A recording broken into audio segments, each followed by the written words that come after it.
Welcome to Therapists Uncensored, a podcast where therapists freely speak their minds about real-life matters.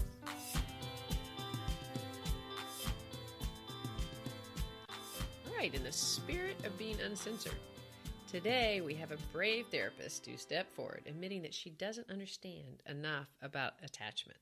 Now, this is a big deal because as therapists, we feel like we're supposed to know a lot about everything.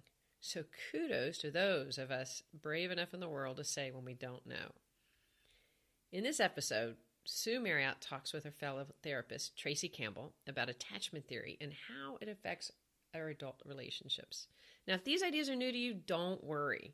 Together, Tracy and Sue are going to explain it and break it down for you in a really easy and entertaining way. So let's get going. And don't worry, there's more information in our show notes that you will see graphics, and that will help you get it as well. So let's take a listen. Good. So here's what literally happened. This was actually fun. I was actually preparing to do a podcast on the basics of attachment. And I got this call from you that said, what? I just said, hey, Sue, I'm really confused about attachment theory. And I had done some training. Nobody's believing you right now. This actually happened. This really did happen. I did like a pretty intense several-month training. And I left after several months and thought, there are still a lot of things that I don't know. So I called you and I said, can you teach me some things? Mm-hmm. And to which I said, absolutely, but we're gonna record it.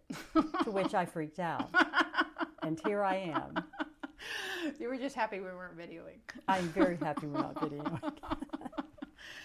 So I'm totally happy to have the conversation. And one of the things, that's always a thing about this is sensitivity about not knowing things that we think that we're supposed to know. And so I want to start out by really appreciating that you are the kind of therapist and person that lets yourself ask questions and seek knowledge and sort of reach out for things that you think will be meaningful to you and not have to pretend, oh, I already know it all.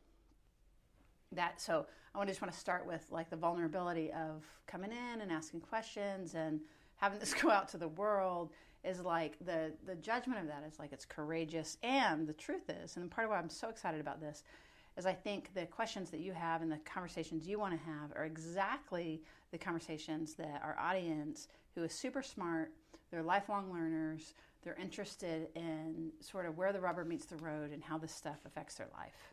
So I think it's a perfect setup. So where do you want to start? Well, I guess what I'm curious about as a therapist, the way I want to understand it more is as a therapist and as a client is how does what happened in our early life? I mean, how does it really affect us now? And then if as therapists, like where do we go from there? Right. And as a non-therapist, just as a client. As a person in the world. Yeah, how does it affect me? How does it affect me with my clients? How does it affect me in my relationships? And so that's... Exactly. Yeah. Like, what's the big deal? Why is everybody talking about this thing? Exactly. Totally get it. We're trying to paddle towards security, no matter where we start.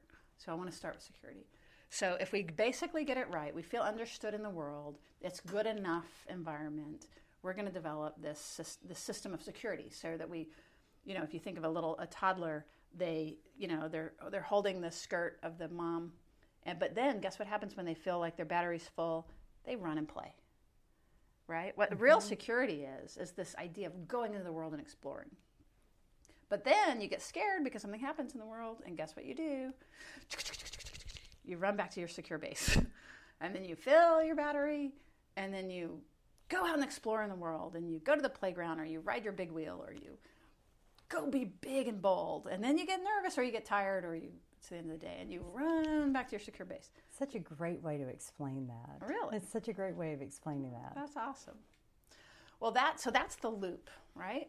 So that's kind of what we want. And going back to adults, the gist of this is that even if we didn't get it as kids, there's a possibility of getting it as adults. If we partner with a secure adult, even if we're in some of these other categories that I'm about to talk about, being with a secure partner converts us to what they called earn secure, which basically just means we don't start with the secure loop, but we build it on top of a more disrupted loop.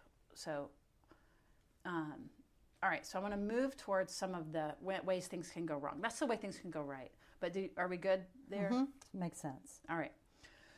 So what I said was, if 70% of the time you get that, then you're good to go, right? But if there's not enough reliable, attuned, sort of accurately aware person, primary, you don't need a bunch of people, you just need the person. Mm-hmm. If that's not the case, then what typically happens is we start doing, attachment behaviors, which is we signal distress, we whine, we cry, we get mad, we What did you say, attachment behaviors? What did you say? So our attachment system, if we get separated from our primary, we get upset, right? So if this isn't happening, our signals of upset begin to increase. Initially they begin to increase. Like, where were you? Like, you didn't text, right? Like, what's going on? Wait, that's not what you said, right? Like, you just, you begin to show signs of distress. And if, again, so you're seeking, you're scanning, you're clinging, right? Like, those things begin to happen. So again, if that goes well, you pop back up to the security loop. But what we're talking about now is when that doesn't go well. And when it doesn't go well, we basically fall. So let's go back to childhood. So you're a child and you fall down and no one notices, for example. So you don't have your primary person that is accurately, empathically scanning and attached and like you don't attuned. have a primary person who pays attention. So basically what ends up happening, here's the gist of the research, is that there's forms of insecurity. I talked about security. Now there's forms of insecurity, and they kind of fall into two camps. So the first camp is where that you fall, nobody notices. You cry, they're real slow to get you. They, I'll give you something to cry about. Right? Is that familiar from East Texas? Very, very. You're speaking my language. Believe me, it's my language too. So one side of insecure attachment has to do with when you're rebuffed, when you're rejected, when you're pushed away. So in other words, those signals of distress get pushed out. So guess what you do? If you get pushed out every time you signal distress, what do you think happens? You stop showing distress. Yeah, totally, right? It would be stupid to be trying Right. to get up on the couch as a toddler when by getting up on the couch you get pushed down, right? Or like shoved away. So here's the really very interesting part is, so this one side of attachment, which is going to be the avoidant, dismissive, the side that is like, oh, zipped up, right? I don't need you. Whatever. Don't let the door hit you in the ass. Right. You just go right on down the road. So that's how it ends up looking in adult life. As kids, If someone doesn't notice. No. Like if you fall and someone doesn't notice when you're younger. A lot. Remember, we've got 70%. Got it. Right? But it may over and over and over and over. So what's really sad about this, and again, like I feel like I'm in all these categories, which I can talk about later about why that is. But so if the distress gets you rebuffed, ignored, neglected, you know what I mean? If people miss it, and that could be for lots of reasons. It might be their own attachment histories, or it might be poverty, it might be drug addiction, it might be depression, postpartum. I don't know why, right? But for whatever sets of reasons, and we're not blaming parents here. We're not throwing anybody under the bus. We're just saying, if you, little Tracy, when you needed something naturally, and it was repeatedly not acknowledged and not responded to, then you're going to start deactivating that distress. And you're going to just bypass it. So what these kids look like, even at 1 year old, in the strange situation, they go into a room, the mom leaves, these kids like play their xylophone. They act like they don't even know that the mom is gone. 1 year old. This is already a system that's intact. Basically, like to use therapy language for just 1 second, their representational system of relationships. So it's like the software. The software's getting laid down. Don't go to anyone. You can't rely on anyone. So mom leaves, child plays xylophone or plays whatever, right? Pretends like they don't notice. Mom comes back, and here's the real clue. Mom comes back, they still pretend not to notice. Like, whatever. It's not like their needs are gone. They have just deactivated their distress. And so they literally, they grow up, and guess what? These are the people on the computer that are self-soothing with things. They're very good at auto-regulation, taking care of themselves. Does that make sense? Yeah. And because they have learned, these are the kids that have given up hope. They have learned, don't rely on anyone, pull yourself up by your bootstraps, take care of yourself, screw need, screw vulnerability, screw expressiveness. That just gets you killed, right? So that's one pocket of insecurity. That's the dismissive, avoidant side. Stan Tatkin talks about this. He is one of the authors that has done a really great job of bringing this primary attachment research to therapists and to the public. And the language he uses for it is island. You become an island, right? Are these people who withdraw? They withdraw. They stonewall. They you can't read their expression. You can't read their expression. Oh, absolutely. They're not as good at reading other people's expression. Do they look like they're holding something back? Well, they're not. They don't perceive they're holding anything back. You're the needy one. Why the hell are you texting me so much? Jesus Christ. Right, well, right. These are folks that, like, I have to literally teach. And again, there's a part of me that falls in this category, but you have to literally teach when your partner says, and they're texting, and they say, on my way, really in therapy, what they'll say to you is like, what's that about? Like, duh, right? Right. So you have to literally like reprogram. No, on my way is a bid for connection. It's just a way of saying, hey babe, I'm coming. Like it's a connector. And so their appropriate response should be on the text, yay. So they won't feel that naturally. But if they can learn to, learn to do the right thing, it'll warm the relationship up. They'll have somebody in their life. These are not people that want to be alone. It's not like these are introverts. These are people that want to be connected, but connection is frightening. But they don't know. Here's the rub, is they don't know that it's frightening. They think everybody else is a little bit wacky.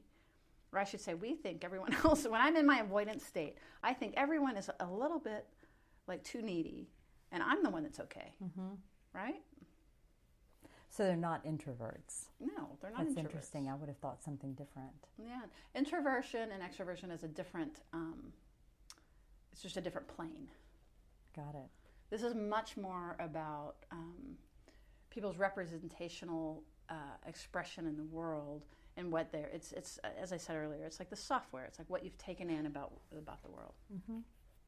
Okay, don't put pressure on yourself to get all of this in one first listen.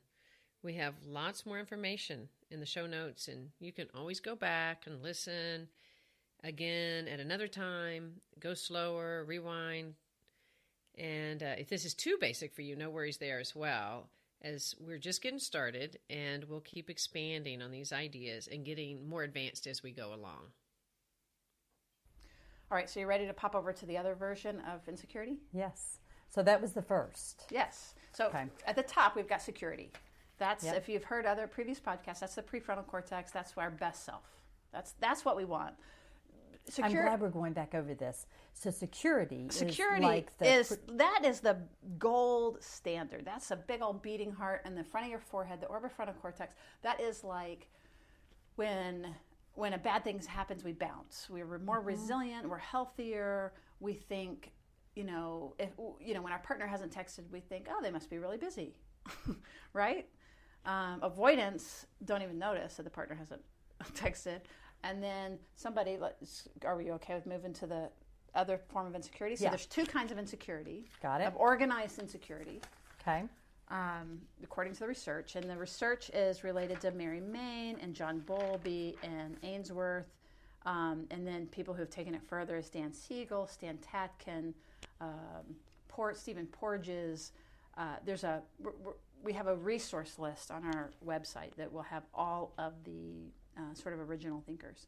And what we're contributing right now, as we're doing it, is like translating that into normal speak, into human speak. Okay, we got security. And did you know that at least 50% of the public is secure?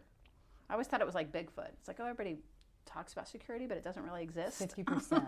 50%. So even if you have 12 kids, if you had a secure history yourself, you're more likely to probably have 12 secure kids. Mm-hmm. So it's not attention. I think it's more about accuracy, truthfully. Like really seeing who you are. Really getting it. Yeah, you might get 1/12 of the attention, but if you get it well and you feel gotten, you're going to be okay. Yeah. You got that? You're going to neurologically be more intact and more... it helps with friendship making. It helps with grades. It helps with the potential of your IQ. It helps with when bad things happen, resilience. Even when traumatic things happen, you're much more likely to do well. If you have an insecure background, or if you're in the insecure category, bad things happen, you're much more likely to get PTSD or to begin to get more intractable problems. Mm-hmm. So, we ready to go to the second version of insecurity? Yep. Am I going too fast? So the first insecurity, organized insecurity? Yes. Okay. Yeah, in the research, there's two forms of organized insecurity. Okay. And so I might have missed this, so just bear with me. Mm-hmm. But when you first started talking about insecurities, you talked about, you fall, no one notices, you cry, no one asks you how you're doing. Right. And or picks so, you up. like the signals of distress. Yes. Right? And then you learn to zip it up. Yep.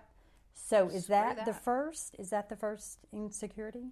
Form of insecurity? Right, that's dismissive. That's like dismissive insecurity. Dismissive. So think of got it like where I'm going to go with this is that I think everything's on a continuum.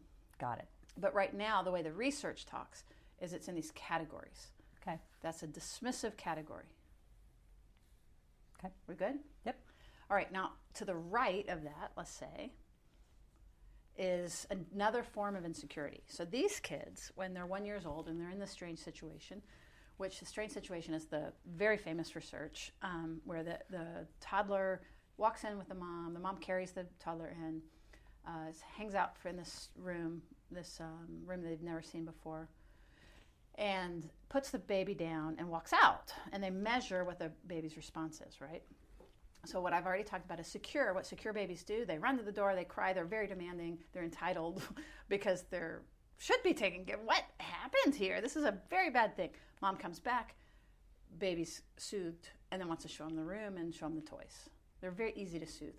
The dismissive babies, or they're not called that when they're little, but eventually they grow up. There's a high correlation between these kids who act like they don't notice. It's not even that they're acting, that they really don't notice the parents' departure, and they particularly don't notice the parents' reunion, like when they come back. Because that doesn't feel safe, right? Exactly. To notice. They have learned already, at 1 year old, they have learned that to come close and to come towards gets them rebuffed. So weirdly, you're making an interesting point, because some people think, oh, those kids don't need attachment. It's not that at all. What they've learned, they have the exact same needs, but what they've learned is if they suppress their expression of it, they can stay closer to their primary person. Explain that to me, because I've heard that and I don't really understand that. It's really interesting, actually. So what you said, let me just make sure I'm caught up. Go. So they've learned to suppress their need for attachment? Not their need, their expression. Their expression. They need it, but what they've learned is if you go grab mom's skirt, mom is going to turn away or just not notice. Okay. But if they look like they're fine, they can they're going to get, that's the closest they can get to mom. They won't be rebuffed. Mm-hmm. So they've given up hope of turning towards, they've given up hope. But again, the need, it's not like the need goes away. The need is still there. So the need is still there, but when they go toward, they're rebuffed. Right. And so they learn to not go toward. Exactly. And they give up hope. Yeah, because the researchers initially, what they did was they thought these kids are just like, oh, they've just bypassed it. But actually what happened is they put a grid on the screen. This is really interesting. But they put a grid on the screen, and what they noticed is those kids would get just as close to their primaries, but they would do it in these real subtle, like backing up sort of ways. Like, again, they would look like they were fine and playing their xylophone, but there actually was some proximity seeking. They just were sort of disowning it. And so, like not coming forward and saying, or like crawling in their they mother's would not lap or something no, like that. they will not run towards, because they have learned not to do that, or they typically won't. I mean, this isn't all kids, of course. Right. But if I stay still, Mom won't get up and walk away. So I'm not going to run towards, or else I won't get what I need.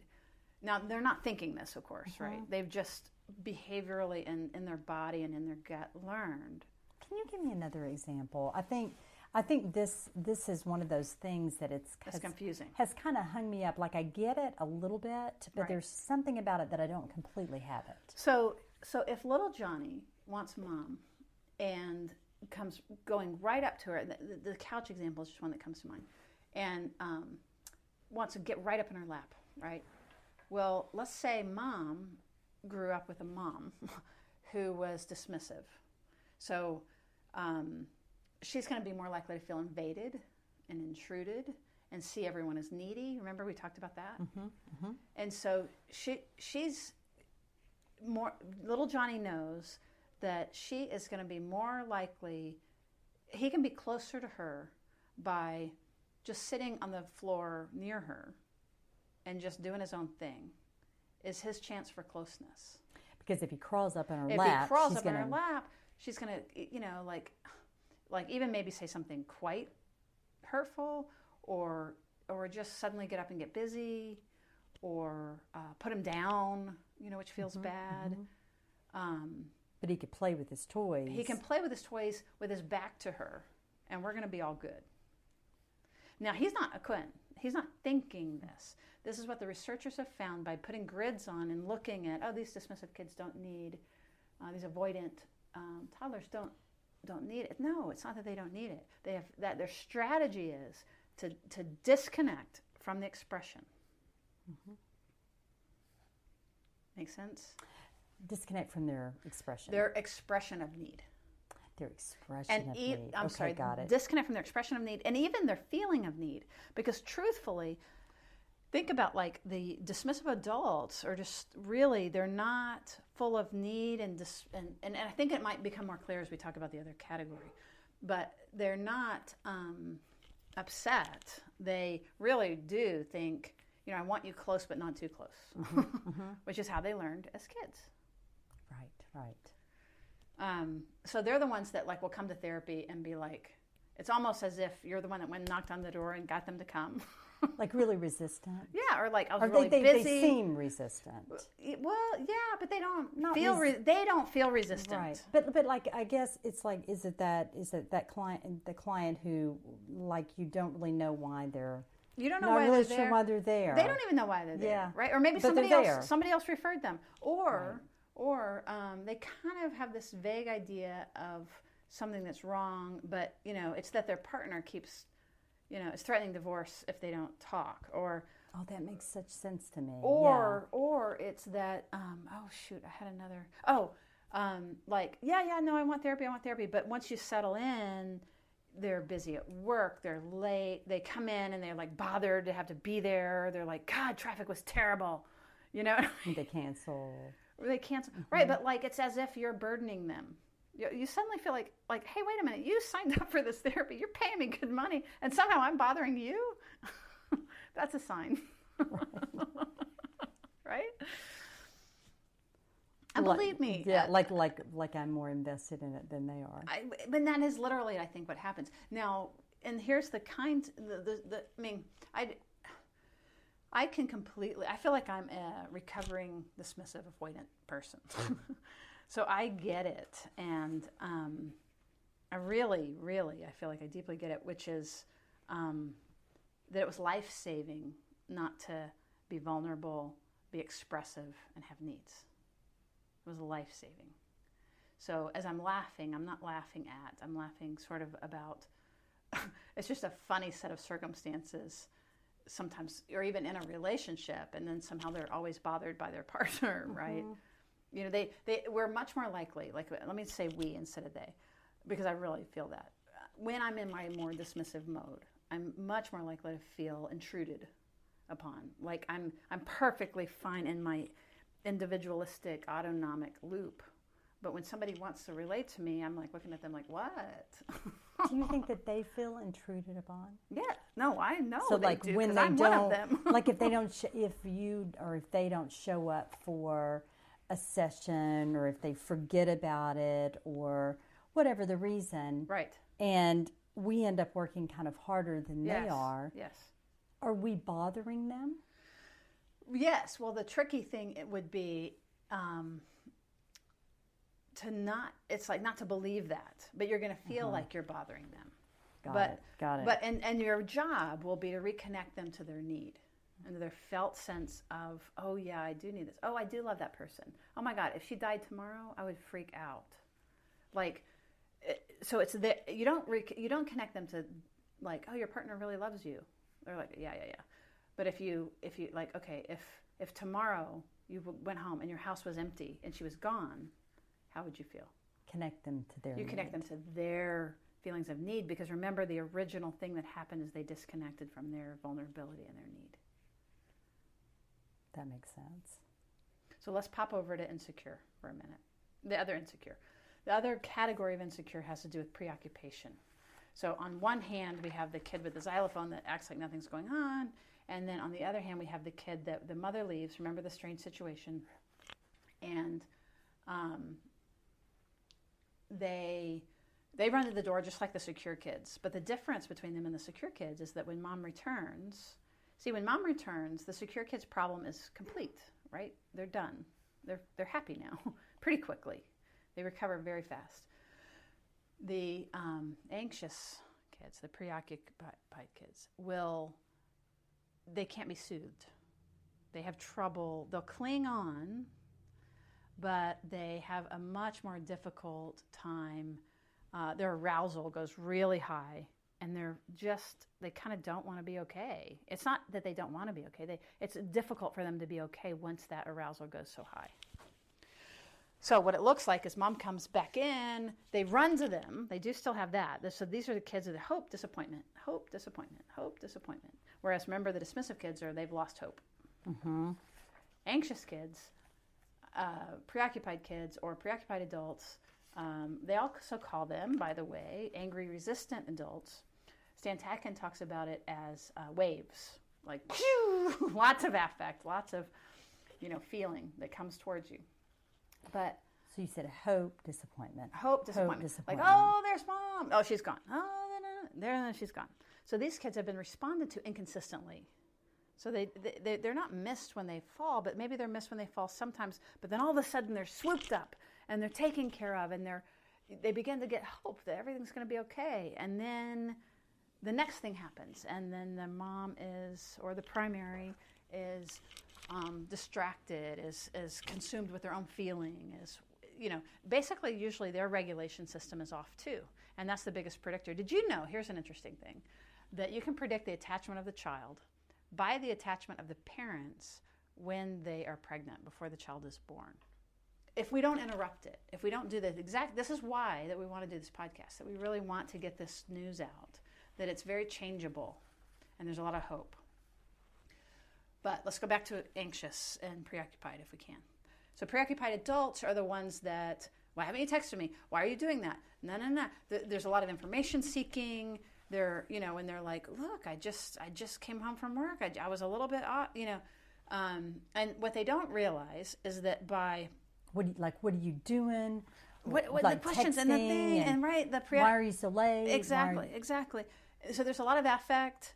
The affect is higher, and dismissive adults, affect is lower, you know what I mean? We're sitting in an easy chair, it looks like nothing matters. And preoccupied adults, one thing can happen. Everything can be fine, and one thing can happen, and we go oh, really high. What do you mean? You didn't say that, blah, blah, blah, right? And which is fine. A secure person actually gets kind of stirred up if there's a disconnection with the primary, but they're just easier to soothe, right? They're like, oh, I can't believe you're going to be gone. They cry because the person's leaving and going to be, like, there's still affect, but it's just about the soothing part. So, it's about the soothing part. Yeah. So, are these kids who are preoccupied, or people who are preoccupied, anxious, like let's say when they're kids, right? Are they kids who are more, if you looked at them, like they would act out, and it's hard to calm them down? Yeah, exactly. That's exactly right. Right. They're going to cry more. They don't respond to change as well. That reminds me of myself. Oh, are we finding your really where you lean towards? I used to throw temper tantrums in the what material store. Whatever those material stores were, whatever they were. I would. In Alto, Texas. Yeah. Or I'd be the kid who we would go on trips, and I would act out, and I couldn't be soothed. Yes. Nothing was right. Mm-hmm. I didn't know what it was, but it wasn't right. Exactly. So not soothed, not able to be soothed. And remember, let's pop back up to security. 70% of the time, we have a primary person that really gets us, and that responds to us well. So that's secure. Mm-hmm. So when it doesn't when it happens irregularly, you kind of have somebody there, but they're not 70%. Right. Then it pops into preoccupied. Really, truthfully, lower than that, they give up hope and they're over in dismissive. All right. Thanks for staying with us. And as you might be able to tell, there's a lot more to come. As a matter of fact, Cameron, our awesome audio editor, said we had a bit too much information for one episode. So we decided to trust him, and we broke it down into 2 episodes. So just cursor ahead for part 2 of Sue and Tracy's conversation. Now, in the second episode, they continue with a conversation about attachment. And this time they talk about the different types of attachment, and they talk about how a better understanding of these types can help us better our relationships and move to a place of a deeper security inside ourselves and in our relationships. Remember to check out our show notes at www.therapistuncensored.com, where you can find graphics to help you visualize what was discussed in this episode. And as always, go ahead and like, rate us, subscribe to Therapist Uncensored. See you next time. Therapist Uncensored is Ann Kelly, Patty Alwell, and Sue Marriott. Cameron Lindsay edits the show.